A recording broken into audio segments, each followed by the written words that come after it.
Jadi ada berita yang sangat mengejutkan yang berasal dari Kabupaten Indramayu, Jawa Barat ya, di mana ada warga yang menemukan 5 orang mayat terkubur di rumah salah satu warga pada Senin 1 September 2025.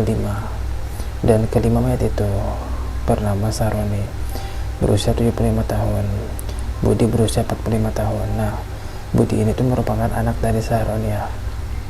Terus ada Uis yang berusia 40 tahun yang merupakan istri dari Budi, dan kedua anak mereka yang bernama Ratu Hermesa yang berusia 7 tahun dan Bella yang berusia 10 bulan. Nah, untuk kronologi itu jadi berawal dari adanya salah satu tetangga ya. Jadi si tetangga ini tuh ngontek salah satu korban ya, yang bernama Uis, korban Uis, ngontek di hari Kamis tanggal 28 Agustus 2025. Namun korban Is ini tuh nggak merespon hingga di keesokan harinya si tetangga ini pun ngontek lagi Is ya, namun tetap aja nggak ada respon hingga akhirnya si tetangga ini tuh mengajak tetangga yang lain buat ngecek ke rumah Is di 1 September 2025. Nah, pada 1 September 2025 itu para warga berkumpul dan mendatangi rumahnya Uis ya, sekitar jam 6 maghrib ya, sekitar jam 6 sore, dan suasana rumahnya itu gelap dan berusaha dipanggil-panggil yang punya rumah itu, tapi nggak ada jawaban dan pintu pun terkunci ya. Hingga akhirnya para warga pun memutuskan untuk menobrak pintu rumah. Dan setelah masuk ke rumah itu nggak ada yang aneh ya, rumah itu nggak ada yang berantakan. Hingga akhirnya para warga pun berjalan ke arah belakang rumah tersebut ya, dan di situ para warga dikejutkan dengan apa yang dilihatnya. Jadi para warga ini tuh ngelihat tepat di bawah pohon nangka itu ada gundukan tanah, yang mana di gundukan itu terlihat ada seperti kaki manusia. Dan para warga pun mencoba menggali seala kadarnya ya, dan ditemukanlah Pak Haji Sahroni dengan keempat anggota keluarga lainnya sudah terkubur dan tanpa nyawa ya. Dan disitu pun para warga langsung melaporkan penemuannya itu ke kantor polisi, dan polisi pun datang ya. Nah, menurut AKP Tarno Kasih-Humas Polres Indramayu itu ngelihat secara sekilas kalau mayat tersebut itu diperkirakan ya kurang lebih sudah berpulang 3-4 hari yang lalu, yang artinya kalau kelima mayat itu sudah meninggal di tanggal 29 Agustus ataupun 30 Agustus ya.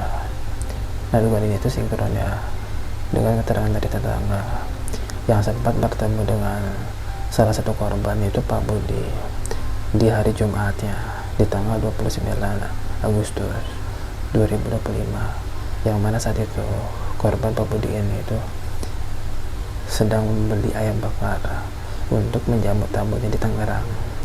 Dan kemudian ada warga lain pun yang melihat ada 2 mobil pick up di depan rumah korban ini. Mobil itu terparkir cukup lama di depan rumah korban pada tanggal 30 Agustus 2025, tepatnya dini harinya. Nah, yang jadi pertanyaan itu, siapa yang menggunakan mobil tersebut yang parkir cukup lama di depan rumah korbannya? Apakah orang tersebut itu adalah orang yang datang di hari Jumat di tanggal 29 Agustus 2025, yang mana salah satu korban Budi ini itu menjamu tamu tersebut dengan membelikan ayam bakar? Duganya sih itu merupakan orang yang sama ya, karena waktunya nggak jauh beda. Di tanggal 30 nya itu kan dini hari, sedangkan di tanggal 29 itu korban masih hidup menjamu tamunya. Artinya apa?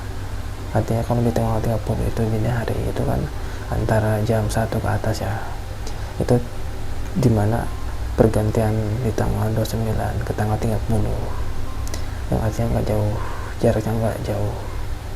Dan kemungkinan kalau orang tersebut itu yang menggunakan mobil pickup tersebut itu adalah tamu yang ditemui oleh korban di tanggal 29 itu ya. Kalau dugaannya sih seperti itu ya.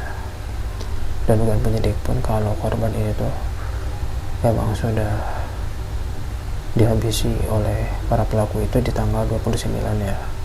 Yang mana di tanggal 29 itu salah satu korban itu sempat bertemu juga dengan tetangga tadi ya, yang mana si korban ini tuh membeli ayam bakar tadi ya. Dan kemungkinan besar kalau tamu yang ditemui oleh korban ini itu adalah pelakunya ya. Dan coba kita tunggu saja terkait dengan apa yang sebenarnya terjadi ya. Dan bisa dicek ya, apakah ada cairan ataupun rambut ya di lokasi kejadian tersebut, karena itu juga bisa menjadi petunjuk atas kematian para korban ini. Kita pertanyakan saja sama penyidik dan coba dicek ya, apakah ada CCTV di sekitar rumah tersebut, karena CCTV ini itu bisa menjadi alat bukti yang kuat ya, dan bukan kuat kalau pelakunya ini itu adalah orang terdekat ya, karena nggak ada yang rusak dari pintu ataupun jendela rumah itu, nggak ada yang rusak ya, yang artinya kalau si pelakunya ini itu leluasa berada di rumah korban alias berkomunikasi dengan korban ya. Jadi dugaan kuat kalau pelakunya ini tuh orang terdekat. Dan pada saat ini itu Polres Indramayu itu dibantu oleh Polda Jabar untuk menyelidiki kasus ini. Kita tunggu saja perkembangan kasus ini itu seperti apa ya, dan kita bahas di video berikutnya.